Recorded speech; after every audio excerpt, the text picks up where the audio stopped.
My own son looked me in the eye and called me a useless, broke old man. And I swear, in that moment, something inside me shattered. I never thought words could cut deeper than a knife, but that day they did. I was standing in the courthouse hallway, clutching a cheap paper cup of lukewarm coffee, trying to stop my hands from trembling. The tile floor echoed with footsteps. Voices rose and fell, but all I could hear were his words, spat out like I was nothing. Strangers turned their heads. Some stared, others pretended not to hear, but I felt their eyes. I felt the shame crawling up my neck, the heat in my face, as if the entire world had suddenly been invited to watch my humiliation. His name is David, my boy. The same boy I once carried on my shoulders when he was too tired to walk home from the park. The same boy I worked double shifts for, so he could have new shoes when the other kids laughed at his worn-out ones. I remembered those nights I came home from the factory, hands blistered and raw, slipping a few crumpled bills into a tin can I kept in the cupboard. Money meant for his future, not mine. I thought sacrifice meant respect would follow. I thought love guaranteed gratitude. But standing there, hearing him sneer at me like a beggar he'd never met, I realized how wrong I had been. My chest tightened, not from age, but from the weight of disappointment. How does a father explain what it feels like to see his own flesh and blood strip him of dignity with a few cruel words? There was no warning, no build-up, just his voice, sharp, cold, cutting through the air like a verdict. Useless, broke, old. 3 words that carried more poison than any curse I'd ever heard in my life.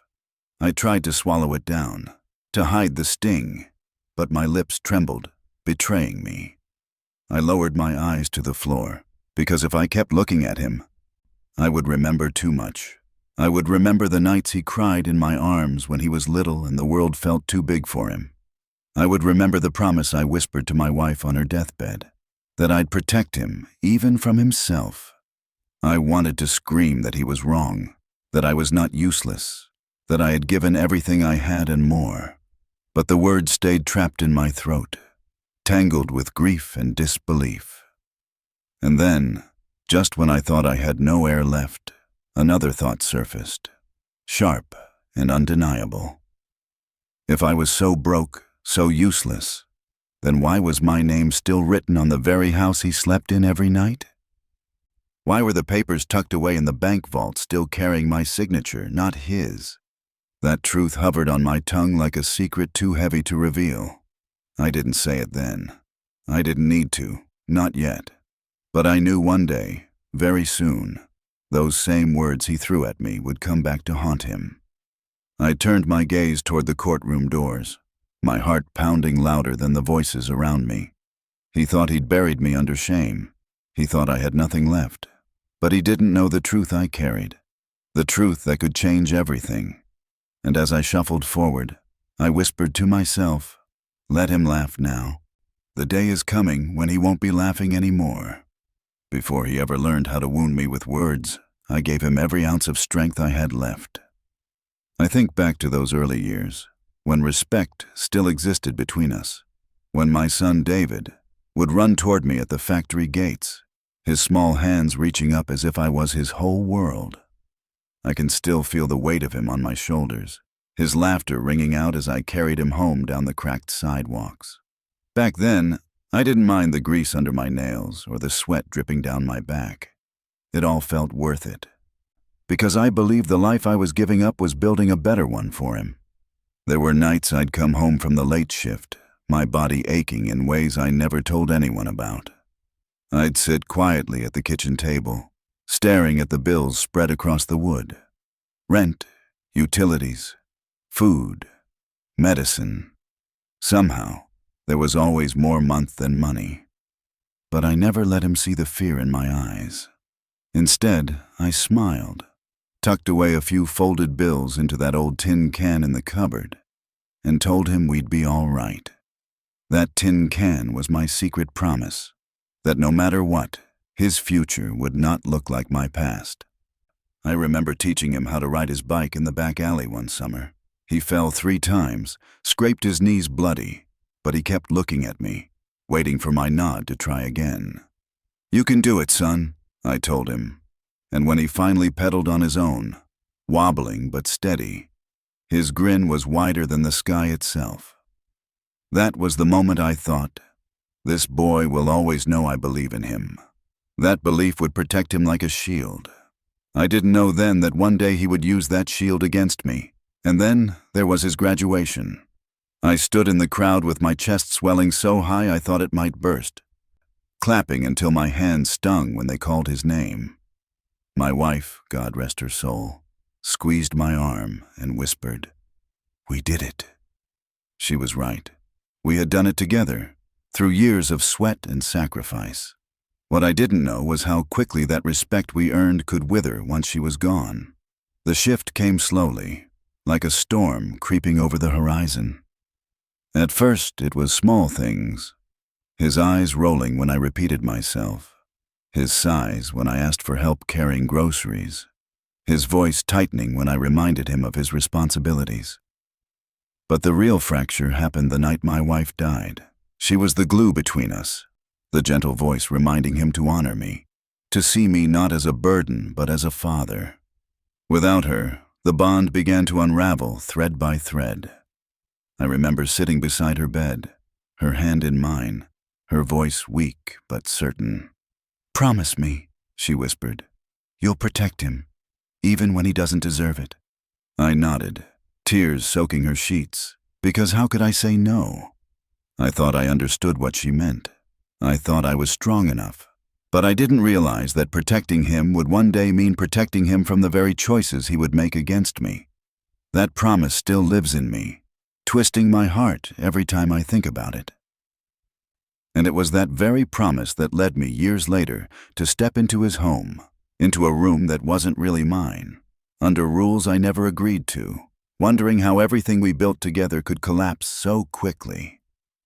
I thought moving into my son's house meant finding comfort. Instead, it felt like exile under my own roof. When David asked me to stay with him after my health took a dip, I told myself it was an act of kindness, a son looking after his father, the way things were supposed to be. But the day I carried my suitcase through his front door, I knew it wasn't kindness. It was convenience. Claire, his wife, greeted me with a smile that never reached her eyes. Her lips curved, but the look behind them was sharp, measuring, as if I were an unwanted guest she had no choice but to accept. They led me down a narrow hallway to the very back of the house. The room they gave me was small, just enough space for a bed and a dresser that still smelled faintly of mothballs. There was no window, only a thin curtain separating me from the laundry machines. The hum of the dryer became my lullaby at night, the rattle of coins in the washer my morning alarm. It wasn't a home. It was storage, dressed up as charity. I tried not to complain. I told myself that family meant sacrifice, that I had taken care of him when he was helpless, and now it was my turn to be humble. But small humiliations added up quickly. My chair at the dinner table disappeared after the first week, replaced by a stool in the corner. "It's just easier this way," Claire said, her voice light, as if she were doing me a favor. Shoes off before I stepped on her polished floors. Lights out by a certain hour so I wouldn't disturb the rhythm of the household. Even the refrigerator had invisible lines I wasn't supposed to cross. I learned quickly that in their home, I was not father or even guest. I was burden. David rarely looked at me during dinner. If I tried to speak, Claire answered for him, her words clipped, polite, and final. The house was filled with her rules, her whispers, her little smirks when I fumbled or asked a question twice. Every reminder of my age was turned into evidence that I didn't belong. Still, I held my tongue. I remembered the promise to my wife. I told myself I could endure discomfort if it meant staying close to my son, even if he only saw me as an obligation. But endurance has its limits, and mine began to crack the day I opened my drawer and found the envelope of cash I'd set aside for medicine missing. That envelope wasn't just paper and bills. It was proof I was still managing, still independent, still capable of caring for myself. And when it vanished, replaced by silence and a new car shining in their driveway, the truth began to gnaw at me. I was not only unwelcome in this house, I was being stripped of what little dignity I had left. The day I reached for my medicine money and found the envelope gone, I knew something inside this house had turned against me. I had always been careful with money. Maybe too careful, some would say. But after a lifetime of scraping by, after decades of counting every dime to keep food on the table and shoes on David's feet, I learned never to trust that tomorrow would be easy. So I kept my savings tucked away in plain envelopes, each one marked with my shaky handwriting. Rent, groceries, medicine. Small rituals of control that reminded me I wasn't entirely dependent. Not yet. That morning I opened the top drawer of my dresser, the same drawer I'd opened 100 times before, expecting to see the familiar stack. 3 envelopes, but only 2 were there. The one marked medicine was gone. At first I thought maybe I'd misplaced it. I pulled out clothes, shook out shirts, even checked under the bed. Nothing. My heart thudded in my chest, not just from the loss, but from the knowing. I remembered exactly how much was in there. 5 crisp bills. Enough to cover my prescriptions for the next 2 months. Money I couldn't just replace with a swipe of a card like David or Claire. Money that meant life didn't have to feel so fragile. When I asked David, his eyes flicked away from mine. "You probably forgot where you put it, Dad. Happens at your age." His tone was casual, almost dismissive, but it struck like a hammer. He didn't even try to search with me, didn't pretend to care. Claire, standing behind him with her arms folded, smiled faintly, the kind of smile that says more than words ever could. I felt heat crawl up my face, but I swallowed it down. Accusing them outright would make me sound paranoid, and that was exactly the picture they wanted to paint. A few days later, I heard the roar of an engine outside. I stepped into the driveway, and there it was, a brand new car gleaming under the sun, its paint so bright it hurt my eyes. David leaned against it, pride all over his face. Claire stood beside him, keys dangling from her fingers like a trophy. They didn't notice me at first, standing by the garage door, my hands trembling as I gripped the frame. When they finally looked my way, David called out, "Nice, huh?" I forced a nod, but all I could see was the empty drawer in my room and the envelope that had vanished without explanation. That night, lying awake on my narrow bed, I kept turning the same thought over and over. Was I really losing my memory, as they hinted? Or was I losing something far worse, the trust of my own blood? And as much as I wanted to push the suspicion away, the shine of that car kept burning in my mind, until one question became impossible to ignore. Whose name exactly was written on the papers that paid for it? I stayed silent through their rules, their whispers, their cold smiles, until the night my anger finally broke through. It was late, the kind of late when the house is supposed to be quiet, when even the walls breathe softly. I had been sitting in the garage on my narrow bed, staring at the ceiling, trying to convince myself that maybe I really had misplaced the envelope. But deep down I knew the truth, and it gnawed at me until I couldn't keep still any longer. I got up, pushed open the door, and walked down the hallway, the faint smell of dinner still clinging to the air. David was at the kitchen table, his head bent over some papers. Claire stood by the sink, scrolling through her phone, her reflection glowing in the dark window. I cleared my throat, the sound too loud in the silence. They both looked up. "David," I began, my voice already trembling. "My money's gone. The envelope I kept for my medicine. Do you know anything about it?" He leaned back in his chair, arms crossed, his jaw tightening. "Dad, we've talked about this. You must have forgotten where you put it." His tone was calm, but it carried that edge, the kind that makes you feel smaller with every word. "I didn't forget," I said, louder this time. My hands shook, but not from age, from rage. "I counted it. I remember exactly where I placed it, and now it's gone. I want the truth." Claire let out a soft laugh, the kind people use when they want to humiliate you without saying a word. "Maybe you should let us help you manage things, Mr. Thompson. It's a lot to keep track of at your age." She didn't even call me by my first name, just Mr. Thompson, like I was some stranger renting a corner of their house. My chest burned. "I'm not a fool," I said, my voice breaking. "That money was for my medicine, and now I don't have it. I want to know what happened." David slammed his hand down on the table. The papers rattled. A glass tipped over, spilling water across the wood. "Enough, Dad. If you don't like how things are here, maybe you should find somewhere else to stay." The words hit harder than any slap. Somewhere else. As if I hadn't carried him through every storm of his childhood. As if this roof wasn't still tied to my name, even if they pretended otherwise. Claire's smile widened, satisfied, like she had won something I never agreed to play for. I stood there, humiliated, trembling in the doorway, staring at the boy I once would have given my life for. My throat ached with everything I wanted to say but couldn't. I turned and walked back to the garage, each step heavier than the last.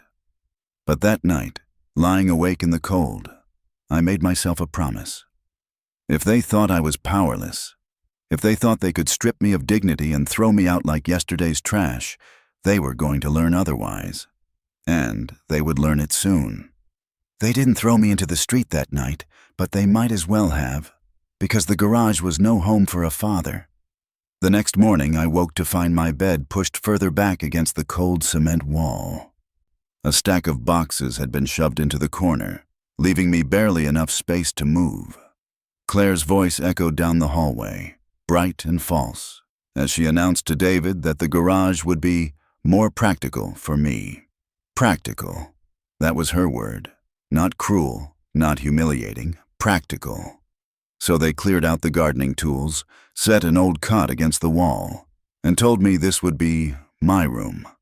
No window, just the dim yellow bulb swinging from the ceiling. The air smelled of gasoline and dust, a damp chill that clung to my chest.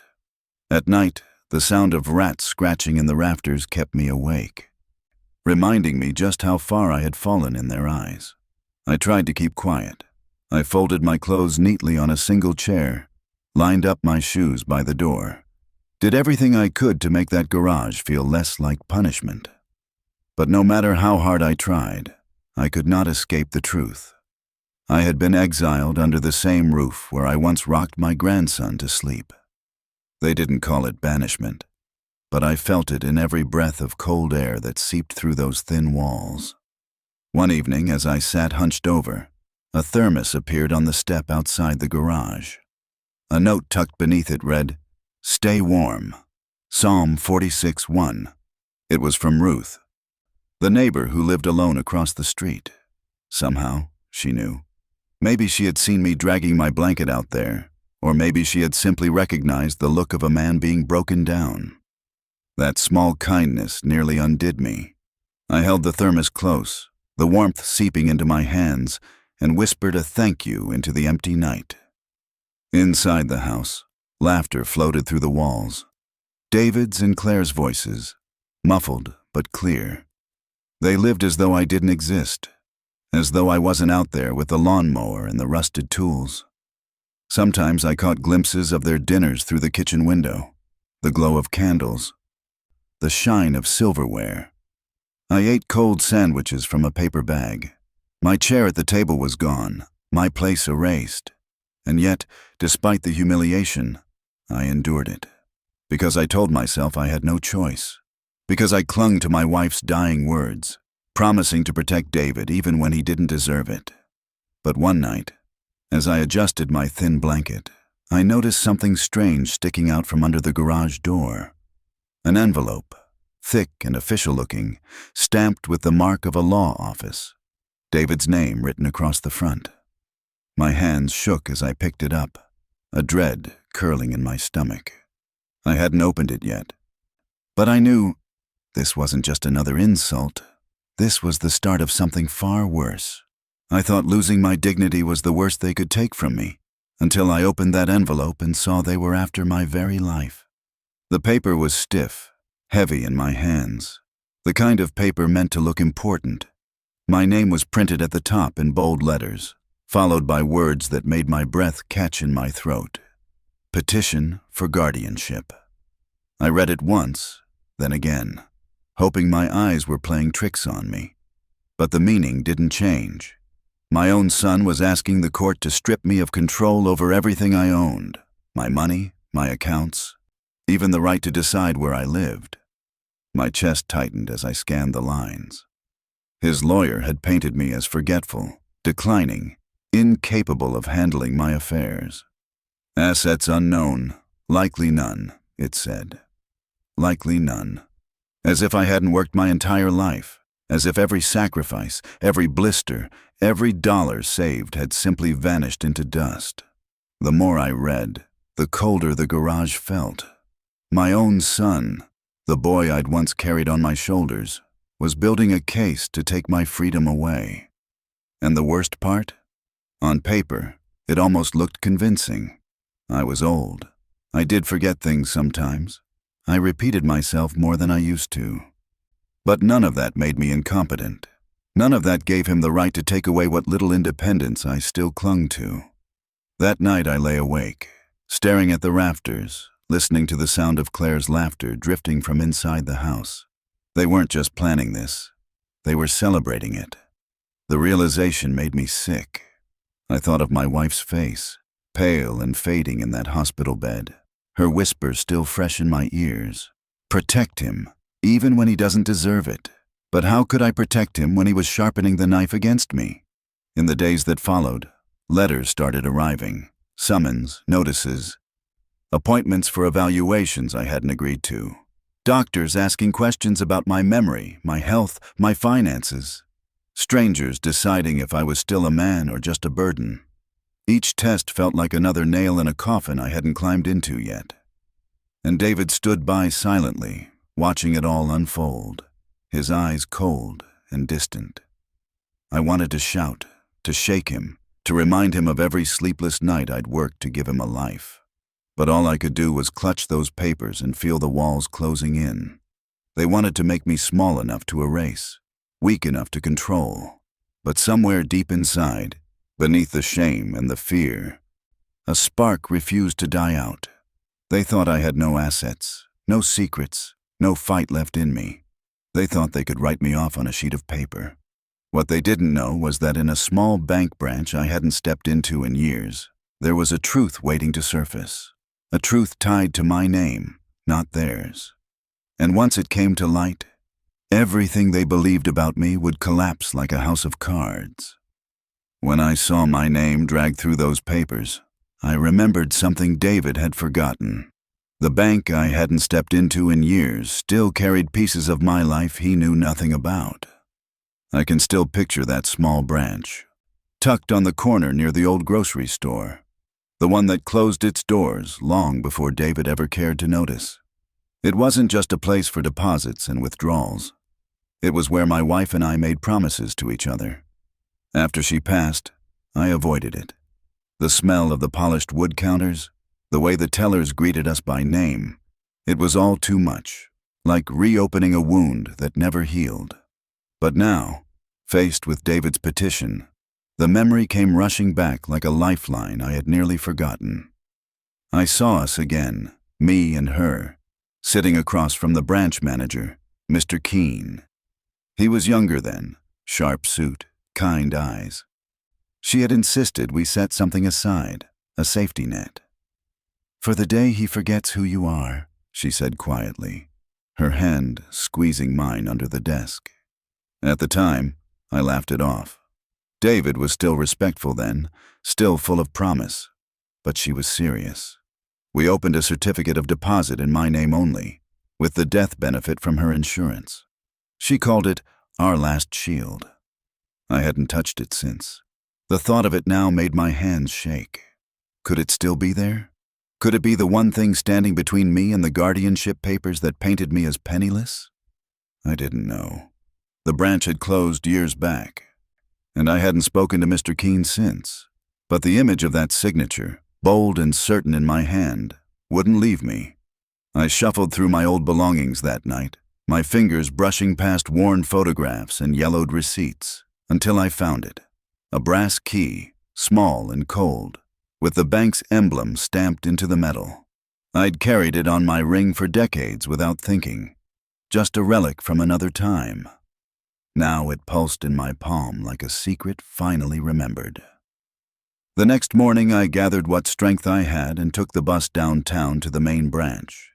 The building towered over me, glass and steel instead of brick and wood. I felt out of place the moment I stepped through the revolving doors. The young teller behind the counter barely looked at me when I slid the key across the glass. "I'd like to access my safe deposit box," I said, my voice steadier than I felt. She tapped at her computer, then frowned. "Sir, you're not listed on the access log for this branch. You'll need to speak with the loan department." Confusion washed over me. Not listed? How could that be? That box was mine. That account was mine. Yet somehow, in the years I stayed away, someone had placed a hold on it. And when I turned, I saw Claire standing just a few feet away. Her smile faint but deliberate, like she'd been waiting for me all along. That little brass key had been on my ring for decades, but until that moment, I never realized it was the last piece of armor I still had left. I turned the key over in my hand as the teller explained that I wasn't listed for access. My name, my wife's memory, our savings swept aside with a few strokes on a screen. My chest tightened as I looked down at the brass edges worn smooth by years in my pocket. I remembered the day the manager had placed it in my palm, shaking my hand firmly, telling me, "This is yours, Mr. Thompson. Only yours." How could it be that now, somehow, I no longer existed in their records? Claire stood a few steps away, pretending to scroll on her phone, but her presence was too deliberate. She hadn't followed me by accident. She knew I'd come here. I saw the faint smirk at the corner of her lips, the same one she wore the night she told me I was better off in the garage. My stomach churned. I tried to explain to the teller. I told her about Mr. Keene, about the CD we had set up, about the promise my wife had made me keep. The young woman just shook her head. "I'm sorry, sir. Without proper authorization, there's nothing I can do." Proper authorization. As if a man's own name wasn't enough anymore. I walked out of that building with the key burning in my pocket, every step heavier than the last. Outside, the city moved fast around me. Cars honking, people rushing past, but I felt like I was sinking, invisible in a crowd that didn't care whether I disappeared. For the first time, I wondered if David and Claire had already gotten their hands into something I hadn't even realized was slipping away. That night, back in the garage, I laid the key on my chest as I tried to sleep. I traced its ridges with my fingers, whispering to myself that I wasn't crazy, that I hadn't imagined it all. I remembered the ink drying on the papers, my wife's calm expression as she signed beside me, the way she leaned in close afterward and whispered, "One day, this will protect you, when I no longer can." The thought of losing that too nearly broke me. But beneath the fear was something else. Defiance. If there was a hold on that account, someone had put it there. And if someone had, it meant there were still records, still trails that could be uncovered. As I drifted in and out of restless sleep, the sound of Claire's laughter drifted faintly through the walls. I closed my eyes and clutched the key tighter, reminding myself that this fight wasn't over. They wanted me to believe I was powerless, that I had nothing left. But they had underestimated the one thing I still carried: proof. And proof has a way of rising to the surface, no matter how deep someone tries to bury it. She didn't have to say a word. Her smile at that bank counter told me everything about the war she was quietly waging against me. When I walked back into the branch the next day, I told myself I would keep calm. I rehearsed the words in my head, even straightened my shirt before stepping inside. I wanted to look like a man who still had control, not a relic slipping away. But as soon as I reached the counter, I saw her. Claire, dressed sharp, her hair pinned back, her lips painted with that practice shade of red that looked like power in a bottle. She didn't come with David this time. She came alone, and she made sure I saw her standing there. The teller recognized her immediately. "Mrs. Thompson, good morning." I froze at the sound of it. Mrs. Thompson. She had worn my family's name like armor, and in this place, it gave her authority she hadn't earned. I slid my key across the counter, my hand trembling but steady enough.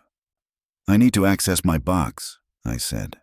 Before the teller could type, Claire leaned forward, her voice dripping with sweetness. "He gets confused sometimes. We've already placed a hold so nothing gets misplaced.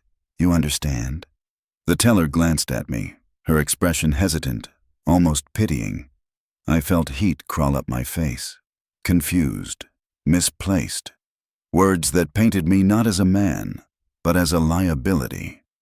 I wanted to shout that I wasn't senile, that I knew exactly what I was doing, that I had built that account long before Claire ever stepped into our lives. But the words stuck in my throat. The teller turned her screen toward her and nodded slightly, as if Claire's explanation had settled things. "Sir," the teller said softly, "it looks like the loan department has an active hold connected to collateral filings." Collateral. My chest tightened. My money, my wife's last gift, was tied to something else, something I hadn't agreed to. Claire's eyes flicked toward me, and in that flicker I saw it all. Satisfaction, control, victory. She didn't need to raise her voice. That faint smile of hers was louder than any insult. It told me she had already gotten further into my affairs than I ever thought possible. And David, my own son, had let her. I picked up the key and shoved it back into my pocket. My hands were shaking, but not from weakness, from fury. I turned without another word and walked out, each step echoing off the marble floor. Behind me, I swear I heard Claire's quiet laugh, the kind you let slip when you know the game is rigged in your favor. But what she didn't know, what she couldn't possibly imagine, was that I wasn't done. Somewhere out there, someone still remembered me, still remembered the truth. And if I could find them, if I could bring them into the light, I could take back what she had stolen.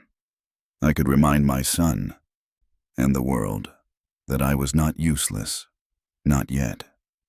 I thought the bank doors would open to me like they once did, but instead I found paper trails twisted against my name and doors slammed shut before I could even step through. After that day with Claire at the counter, I knew I couldn't fight this battle alone. My hands weren't steady enough to carry it, and my voice wasn't strong enough to make strangers believe me. So I walked into a small legal aid office tucked between a pawn shop and a diner, the kind of place most people overlook. Inside, it smelled of burnt coffee and paper ink. A young attorney named Melissa looked up at me from behind a cluttered desk. She couldn't have been more than 30, but when she saw the papers trembling in my hands, her eyes softened in a way that reminded me of the daughter I never had. She took her time reading through the guardianship petition, her lips pressed tight. When she finished, she slid her glasses down and said, "Mr. Thompson, you're not confused. You're under attack." Those words cracked something in me. For weeks I had been questioning myself, wondering if maybe David was right, if maybe my mind had begun to slip. But hearing it out loud, from someone who had no stake in my life, lit a spark I thought was gone. Melissa filed motions to request every piece of discovery tied to my finances, bank records, loan documents, anything with my name on it. I sat across from her as she sifted through papers with a pen tapping against her lip, her brow furrowing deeper with each page. Finally, she pulled out a photocopy and slid it across the desk toward me. "Is this your signature?" I leaned closer, my eyes narrowing at the page. There it was. My name scrawled in shaky letters. But I knew the date was wrong. My hand hasn't written that way in years. It was a poor imitation, close enough for someone who didn't know me, but to me it was obvious. My stomach twisted. "That," Melissa said, tapping the line, "is what they're using to tie your certificate of deposit into collateral for a loan. A loan that wasn't for you." The air felt heavy. My heart pounded as I tried to imagine David sitting across from a banker, sliding papers forward, pretending to speak on my behalf. My son, forging the father who once worked himself raw so he'd never go without. I rubbed my temples, trying to push the image away. "How do I fight this?" I whispered. Melissa's eyes met mine, steady and unflinching. "We find witnesses. We find the people who still remember who you are, and we bring them into that courtroom with you. Paper can lie, but people who have known you for decades, can tell the truth." I nodded slowly, my throat thick. For the first time in months, I felt a sliver of hope. But as I gathered the papers back into their folder, a question gnawed at me. If there was one forged signature, how many others were hiding in the shadows, waiting to erase me completely? I thought I had been erased from the world, but when I stepped back into the places that once knew me, I realized there were still people who saw me, the real me. Melissa's words echoed in my mind as I left her office. Paper can lie. People tell the truth. For weeks, I had been made to feel like I was losing my mind, like my memories were useless relics of an old man's stubborn pride. But if she was right, maybe the world hadn't forgotten me yet. Maybe there were still voices out there willing to speak when mine trembled too much to be heard. The first place I went was the old church on the corner. I hadn't set foot inside in a long while, not since my wife's funeral. But the moment I walked through those wooden doors, I felt the warmth of familiarity. The pastor, Reverend Collins, spotted me almost instantly. His face lit up with recognition. "Well, if it isn't Mr. Thompson," he said, walking down the aisle with his hand outstretched. I gripped it tight, maybe tighter than I should have, because I needed that connection to remind me I was still here. He listened as I told him about David, about the guardianship petition, about the missing money. His brows knit together, his jaw tightening. "You've been a member of this congregation for decades," he said firmly. "I'll vouch for your clarity of mind. Anyone who says you're incapable doesn't know the man I know." His words settled into me like a balm, easing the sting that had been festering for months. Next, I stopped by the small house across the street from David's, the one belonging to Ruth. She opened the door before I even knocked, as if she'd been expecting me. "Come in, John," she said softly, her voice steady and kind. She poured me a cup of tea and set it on the table, her hands folding over mine. "I've seen what they've done to you, the way Claire speaks to you, the way David avoids you. It isn't right." She promised she would write a statement, describing the thermos she'd left on my step, the countless times she'd seen me treated like a burden in my own son's home. By the end of that week, I had more than just words on paper. I had people, Reverend Collins, Ruth, even old co-workers from the mill who remembered how I never missed a shift, how I was the one they trusted to count out pay envelopes when management came up short. Their memories became my shield, their voices my defense. For the first time, I felt like maybe I wasn't as invisible as David and Claire wanted me to believe. But the real turning point came one evening when Ruth stopped by again, slipping a small piece of paper into my hand. "I think this will help you," she said. Written on it was a name, Mr. Keene, the old bank manager. She told me his daughter had moved nearby and that she could get me his number. I stared at that name for a long time, the letters blurring through my tears. Mr. Keene was the man who had been there when my wife insisted on the deposit, the witness to the promise we had built together. If anyone could prove the truth, it was him. And for the first time since this nightmare began, I felt like the tide might finally be turning. I didn't know if he would remember me after all these years, but when I saw the recognition in his eyes, I felt hope for the first time in a long while. Ruth was true to her word. She gave me a phone number scribbled on the back of an old church bulletin, her handwriting neat and careful. I held that slip of paper like it was a lifeline, though my fingers shook when I dialed. On the second ring, a familiar voice answered, older now, rasped by time, but still carrying that steady tone I remembered. "This is Keene." I stumbled over my words at first. unsure if I should remind him of who I was or of what we had once done. But before I could finish my explanation, he said, "Mr. Thompson, John, isn't it? Of course I remember you." Just hearing that was enough to bring a lump to my throat. I wasn't erased. Not yet. He agreed to meet me at his current branch, a smaller office tucked in a neighboring town. When I arrived, he stood from behind his desk, his hair whiter than I remembered, his suit a little looser on his frame. But his eyes, those steady banker's eyes, were the same. He shook my hand firmly, no hesitation, as though years hadn't passed at all. We sat down, and I told him everything. About the guardianship papers, the missing envelope, the hold on my account, and Claire's presence at the bank. He listened without interrupting, his hands folded, his face serious. When I finished, he opened a file drawer and began rifling through it. Then he pulled out a folder, old and worn, my name handwritten across the tab. Inside were records I hadn't seen in decades, the certificate of deposit, the trust we had set up, and a note signed by my wife in her careful cursive.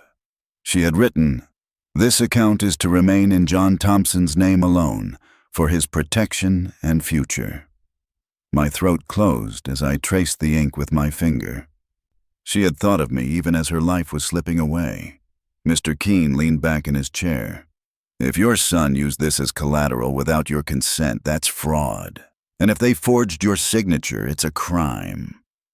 His voice carried the weight of certainty, not pity. For the first time, someone wasn't questioning my memory or my clarity. He was looking at facts. Facts I knew were real. I left that office with copies of every page, tucked carefully into a folder Melissa had given me. The papers felt heavy in my hands, but this time, it was a weight that gave me strength.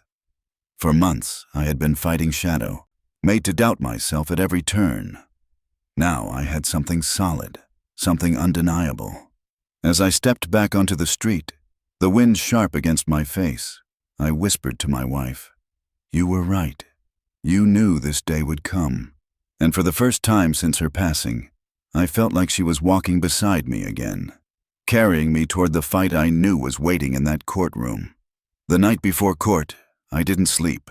I sat in the dark, speaking to the ghost of my wife, holding on to the only weapon I had left, the truth. The garage was colder than usual, the wind seeping through the cracks, rattling the thin door like a warning. I laid the thin blanket across my lap and stared at the brass key resting in my palm. For months, it had been nothing but a reminder of what I was losing. Now, with Keene's papers tucked away in my folder, it felt like a shield. Tomorrow, I would walk into that courtroom, not as the useless old man David called me, but as the man who still carried proof of who I was. I whispered to her, my wife, as I had so many nights before, "I'm doing what you asked. I'm protecting him even now, but I can't let him take everything, love. I can't."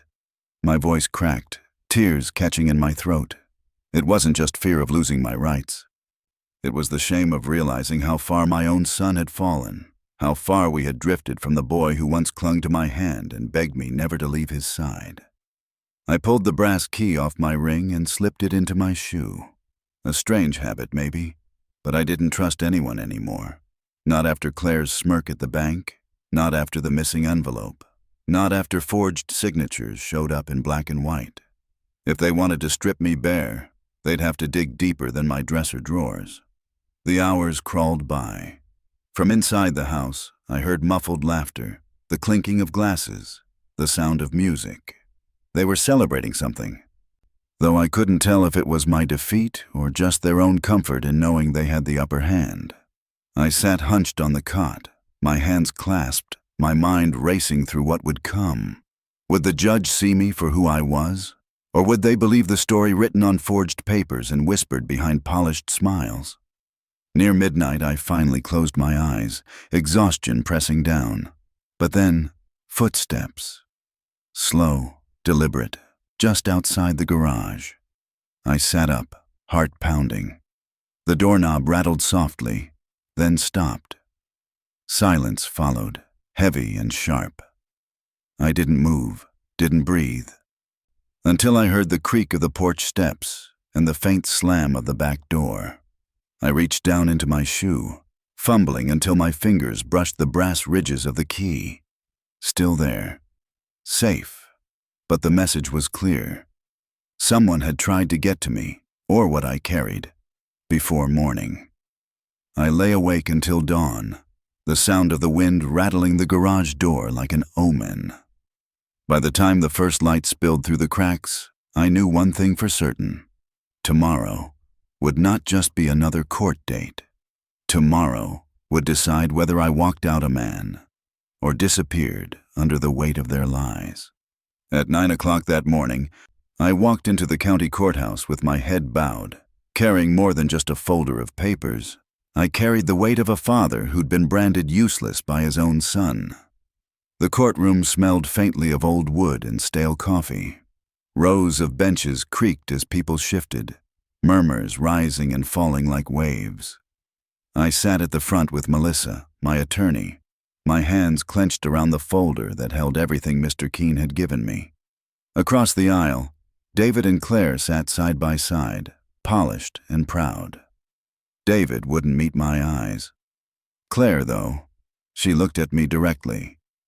Her lips curved in that same small smile I had come to hate. When the judge entered, everyone rose. My legs wobbled, but I forced myself upright, staring at the floor until he took his seat. The hearing began with David's lawyer, a man in a suit far too expensive for this small county room. His voice was smooth, practiced, each word landing like a dagger. He painted me as a frail man in decline, incapable of managing my own affairs. "Mr. Thompson," he said, gesturing toward me, "is a man we all respect. But respect cannot disguise incapacity. He forgets. He misplaces.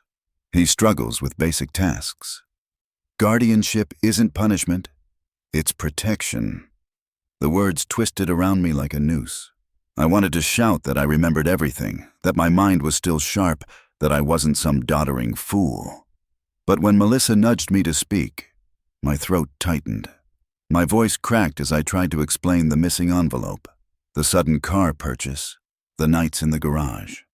I stammered, losing the thread, my palms sweating as the judge's expression grew harder to read.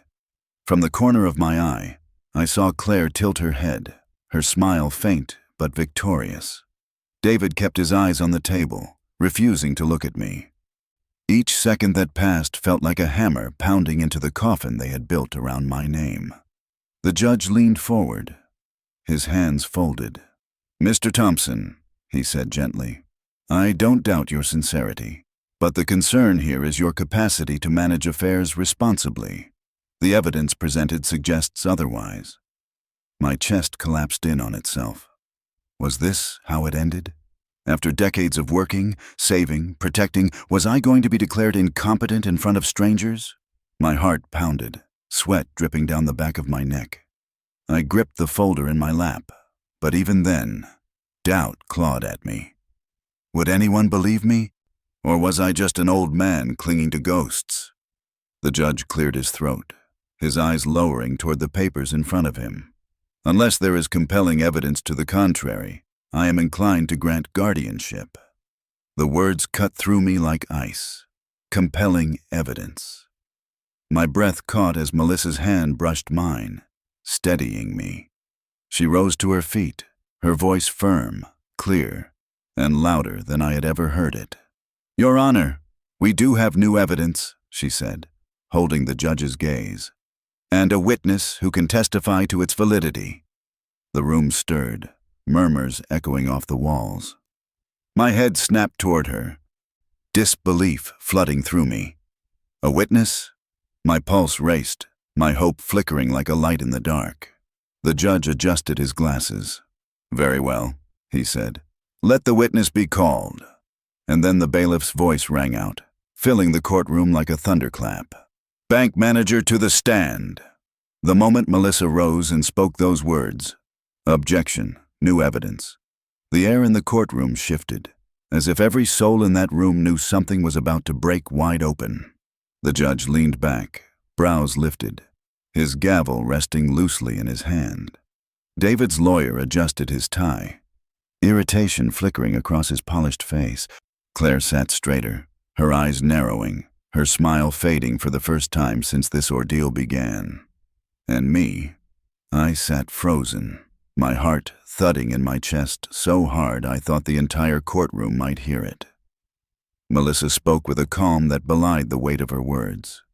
"Your Honor, we request that the court admit testimony from a banking official with direct knowledge of Mr. Thompson's accounts and financial history.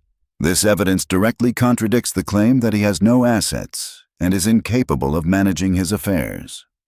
The opposing lawyer shot up from his chair. "Objection, Your Honor. This is a delay tactic." "We've already established." The judge raised a hand, silencing him. His gaze swept over Melissa, then down at me. "Overruled. I'll allow the witness. Bailiff, bring him in." The doors at the back of the courtroom creaked open, and in walked Mr. Keene. He looked older than I remembered, his hair thin, his gait slower, but his presence filled the room with a steadiness I had nearly forgotten.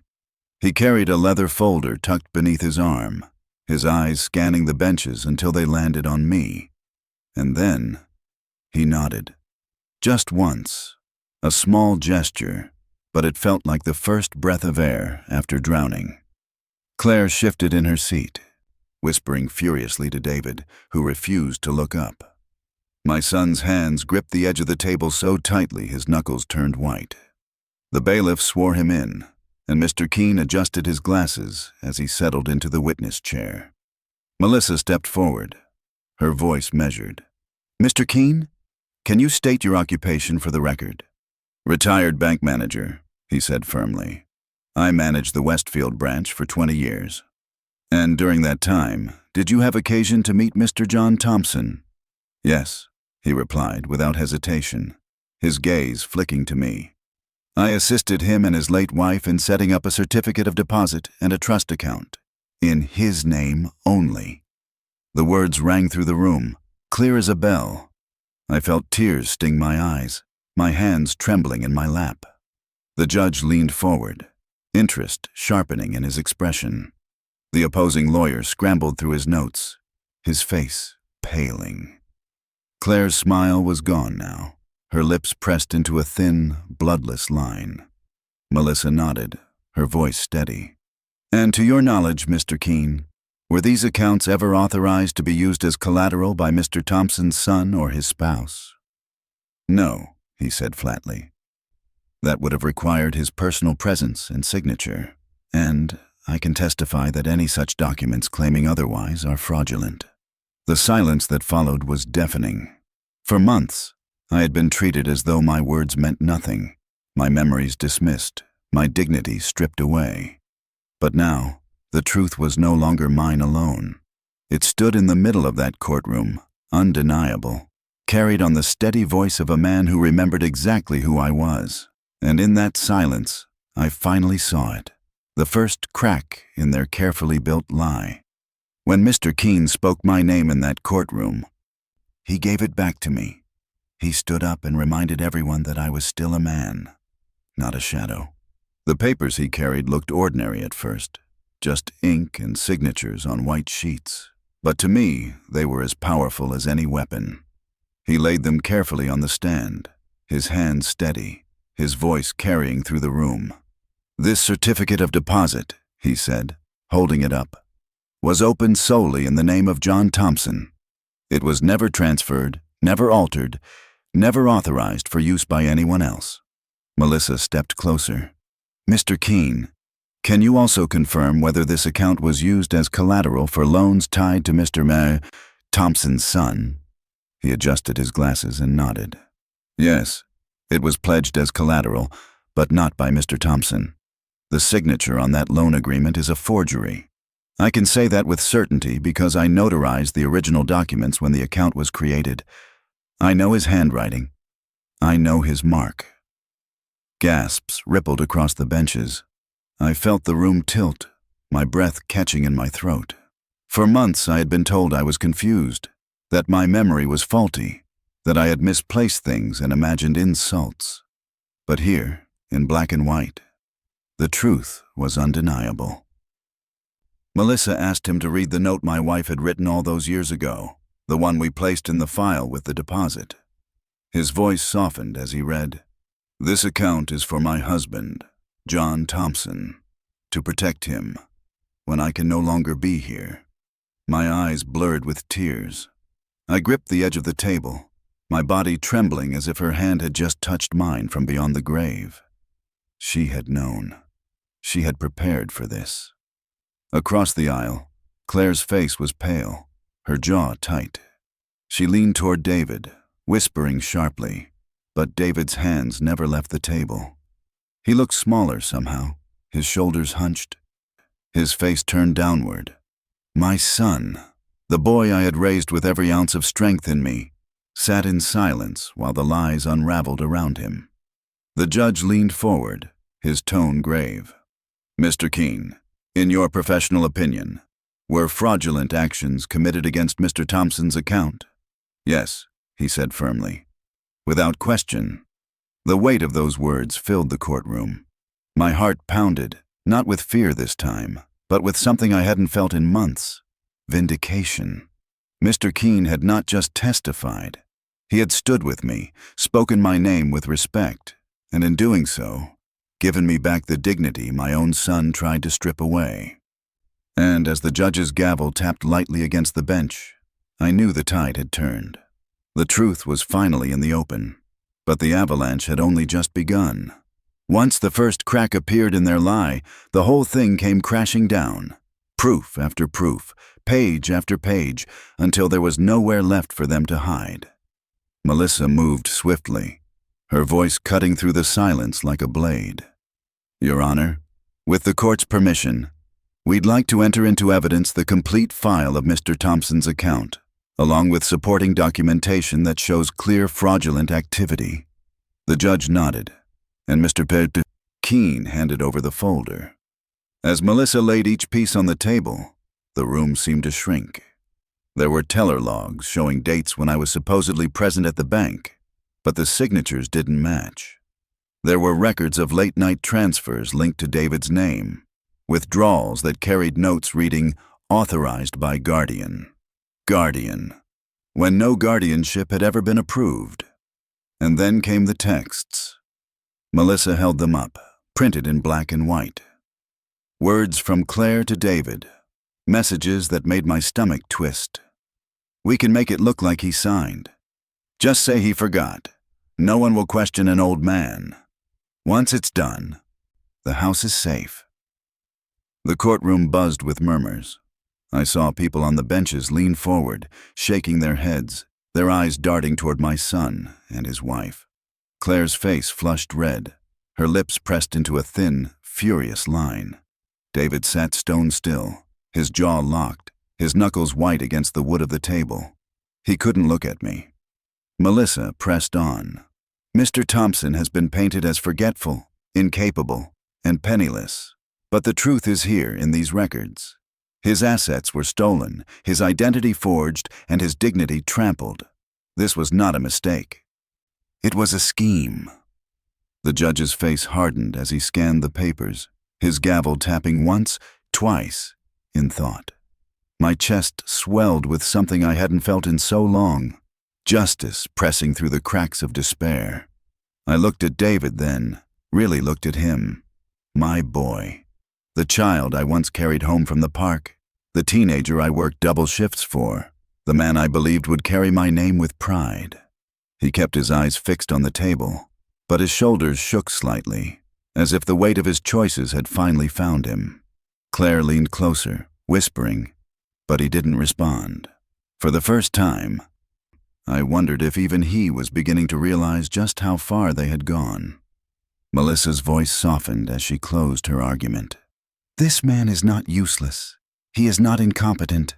He is a father, a husband, and a man who spent his life building a foundation that others tried to steal. The truth is clear. The evidence speaks for itself." The judge set the papers down, his eyes locking onto David and Claire. The silence that followed was heavier than any gavel, and in that silence, I felt it. The avalanche had buried them.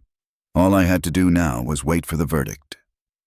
When the gavel finally fell, it wasn't just a verdict. It was the sound of walls collapsing, the sound of truth breaking through after months of silence. The judge's voice was steady, but every word carried the weight of a hammer striking stone. The petition for guardianship is denied. Restitution will be pursued.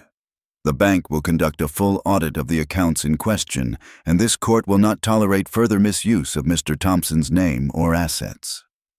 I gripped the edge of the table, my knuckles pale. For a moment, the room blurred, not from weakness, but from the tears that burned behind my eyes. After all the humiliation, after nights in the garage, and days spent questioning my own sanity, I had been seen. My voice, dismissed for so long, had been heard. Across the aisle, Claire's face was twisted with fury. She whispered sharply into David's ear, her nails digging into his sleeve. But David sat slumped, his eyes fixed on the floor. The boy who once begged me not to let go of his hand now couldn't lift his head to meet my gaze. And I couldn't decide if what I felt was anger, relief, or sorrow. Perhaps all three, tangled together. When the hearing ended, people began to shuffle out, their murmurs filling the air. Some glanced at me, nodding slightly, as if they had witnessed something they would carry with them. Melissa touched my arm gently. "You did it," she whispered, but I shook my head. "No, we did it." As the courtroom emptied, I rose slowly, my knees stiff, my hand clutching the folder of evidence. David finally looked up. For the first time in months, our eyes met. His lips parted, as if he wanted to speak, but no words came. I searched his face for the son I once knew, the boy I raised with calloused hands and endless hope. I found only a man crumbling under the weight of his own choices. I stepped closer, my voice low enough that only he could hear. "I won't press charges, David. But from this day on, there are boundaries. No more lies, no more schemes. You will face what you've done, and you will repay what you stole, not just in money, but in respect." My voice trembled, not from weakness, but from the grief of a father who had to draw a line he never imagined drawing against his own child. He nodded faintly, his eyes wet, though whether from shame or self-pity, I couldn't tell. Claire turned away, her jaw clenched, her grip on him tighter than ever. As I walked out of that courthouse, the autumn air sharp against my skin, I felt both lighter and heavier all at once. Justice had been served, but justice does not heal every wound. Some wounds linger, hidden beneath the surface, waiting to remind you of what has been lost. And yet, even in that moment of bittersweet victory, I knew there was one more truth waiting for me, one last message my wife had left behind, sealed away for the day I needed it most. In the end, it wasn't the judge's gavel or the bank records that gave me peace. It was the voice of my wife, reaching me through the words she left behind. A week after court, I finally returned to the bank with Melissa at my side. Mr. Keene met us in his office, and this time there was no smirk from Claire, no shadow of doubt hanging over my head. The brass key trembled in my hand as I slid it across the counter. The teller unlocked the box and placed it before me, the lid creaking open like a door to the past. Inside was more than just paperwork. There were photographs, me and my wife on our wedding day, David as a toddler grinning in a sailor suit, scraps of our life preserved in silence. And beneath it all lay a single envelope, yellowed with time, my wife's handwriting delicate but steady across the front. "For John, when the time comes." My breath caught as I unfolded the letter inside. Her words spilled onto the page with the same tenderness she once carried in her voice. She spoke of love, of the years we had weathered, of her faith that I would endure whatever storms came after she was gone. But at the heart of it was a warning and a gift. "You will forgive him, John," she wrote, "even if he forgets who raised him. You must not forget who you are. Protect him, but do not let him take everything from you. This account is your shield, not his. Use it when you must, and let it remind you that you are still the man I loved, the man who kept us safe. Tears blurred the ink as I read. It was as if she had known this day would come, as if she had seen through time and prepared this shield for me. In that moment, I felt her presence so strongly I could almost hear her whisper in my ear. Melissa placed a hand on my shoulder, giving me space as I folded the letter back into the envelope. My heart was heavy, but steady. I had won in court, yes, but this was the true victory. To be reminded that I was not useless, not broken, not finished. My wife had believed in me until her last breath, and she had left behind proof of that belief for the day I needed it most. When I left the bank that afternoon, the sun was low in the sky, casting long shadows across the pavement. David had not called, and I didn't know if he ever would. Perhaps he was too ashamed. Perhaps he was still angry. But I knew one thing. The next time he tried to forget who I was, I had a letter and a lifetime of truth that said otherwise. And tucked inside the box, beside the letter, was another envelope I hadn't opened yet, sealed tightly, marked with words that sent a chill through me. Only if he forgets who raised him. I slipped it back into the box for now, my heart heavy with questions, because I knew one day I might need to open